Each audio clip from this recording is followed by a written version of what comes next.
جزاكم الله خيرا. وهذا يقول: نريد من سماحتكم نصيحة للشباب ذكورا وإناثا في استغلال أوقاتهم في شهر رمضان. كل المسلمين من الشباب وغيرهم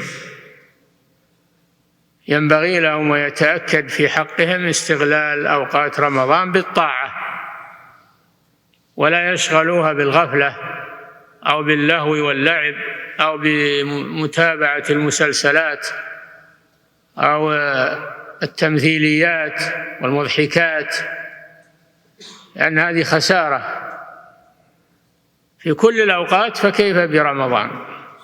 عليهم أن يحفظوا وقتهم دائما وأبدا، ولا سيما في رمضان، فيما ينفعهم في أمور دينهم ودنياهم، ولا يضيعوه في السفاهة والضحك ومتابعة المسلسلات الهابطة والتمثيليات المضحكة وغير ذلك.